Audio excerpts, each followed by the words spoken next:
আসসালামু আলাইকুম। আমি আবারও চলে আসছি যে রাজীব শাহ মসজিদ শরৎ উদ্যানে।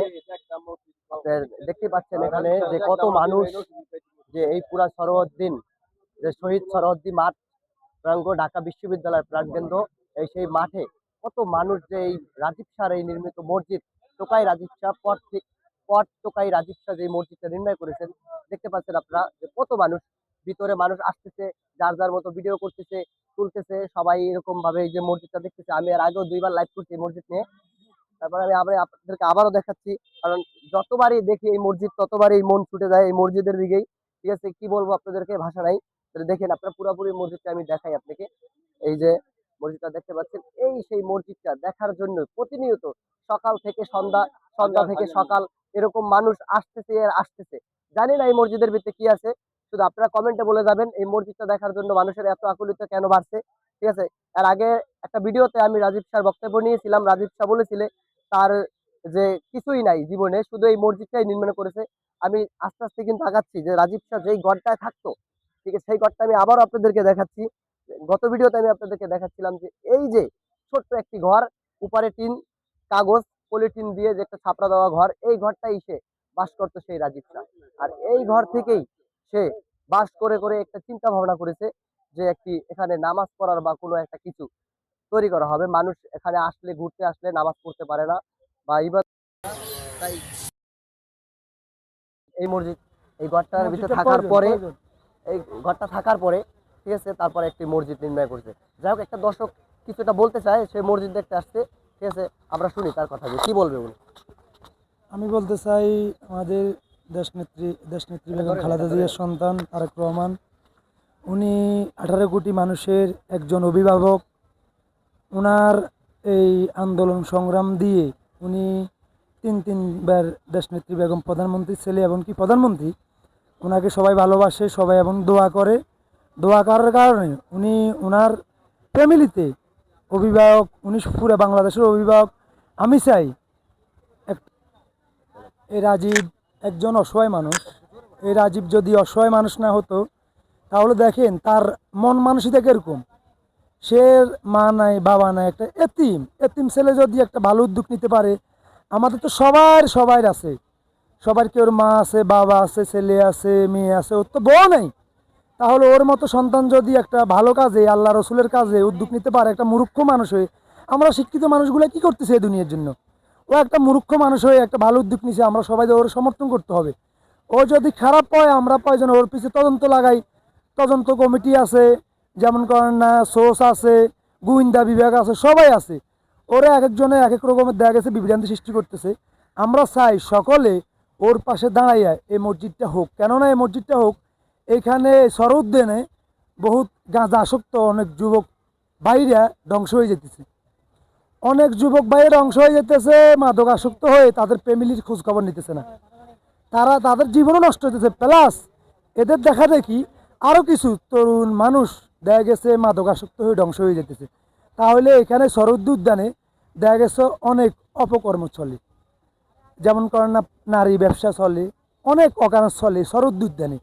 আমরা চাই কিলোমিটারের মধ্যে কোনো মসজিদ আছে। আমি আজকে নামাজ পড়ছিলাম শুক্রবারে, ওই মসজিদের ইমাম সাহেব পর্যন্ত যখন নামাজ শেষ হয়েছে, নামাজ শেষ হওয়ার পরে মুনাজাত ধরছে, উনি পর্যন্ত এই এই জায়গার জন্য দোয়া করছে যেন মসজিদটা হোক। তাহলে এই ইমাম সাহেবের তো কোনো ইন্টারেস্ট নাই।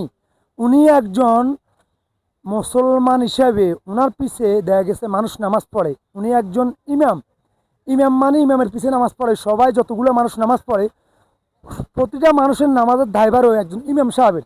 ওই একজন ইমাম সাহেব যদি নিঃস্বার্থে যদি এখানে দোয়ার মাধ্যমে বলতে হয় একটা মসজিদ হোক, তাহলে সবাই এই দেশটাকে ভালোবাসে।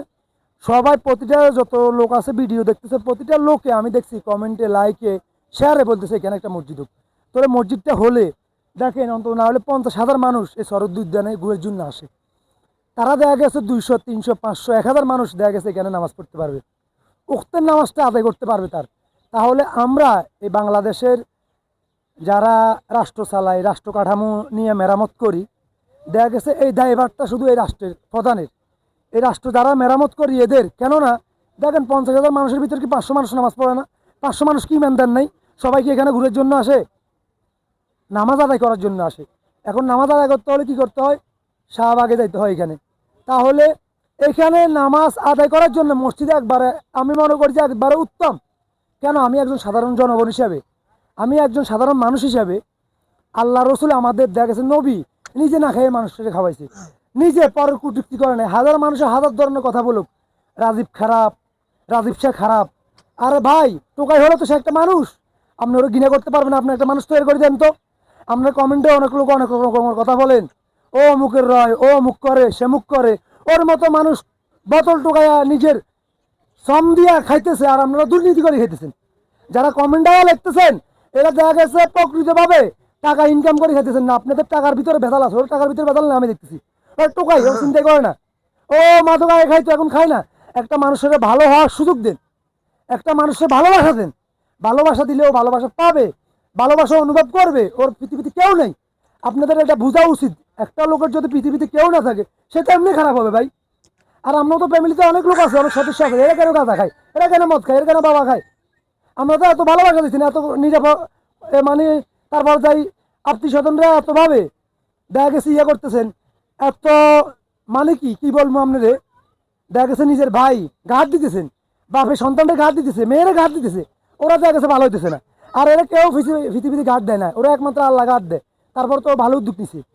এরকম প্রতিটা মানুষের উচিত ভালো উদ্যোগের সমর্থন করা। আমি মনে করি এখানে মসজিদ দিলে প্রয়োজন ও চলে যাবে, সমস্যা কি? ও কর্ম করে খেতে পারবো। ও কোনো হাত পা ভাঙা নেই ভাই। ও দেখা গেছে এমন উদ্যোগ নেন, ওরা একটা বিয়ে করে দেন, একটা মসজিদ বান্ধা একটা বিয়ে করে দেওয়া, এটা একটা ফরজ কাজ। ও দেখা গেছে বিয়ে করতে পারতেছে না, ও দেখা গেছে আজকে অসহায় জীবনযাপন করে। এই দায়ভারটা কার? আমাদের প্রতিটা দেশের নাগরিকের, প্রতিটা বাংলাদেশের নাগরিকের। শুধু এইটা না, যারা রেমিটি যুদ্ধ আছে এদেরও।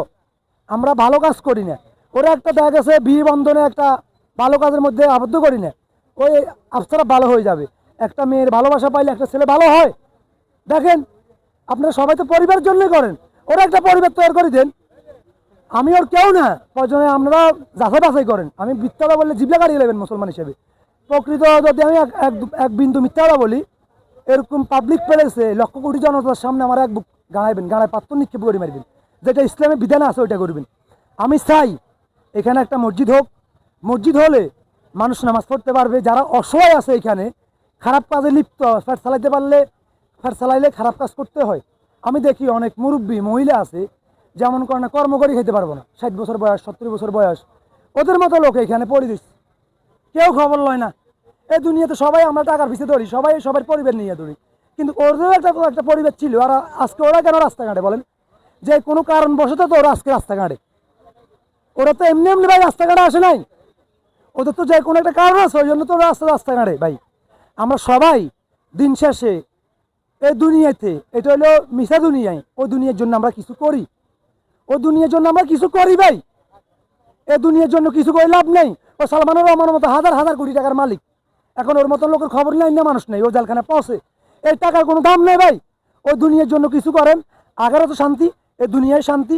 অনেক কোটিপতি আছেন, আপনারা দেখা গেছে এই ওর পিছে দাঁড়ান, এই ছেলেটার পিছে দাঁড়াইলে এই ছেলেটা দেখা মানুষ হয়ে যাইব।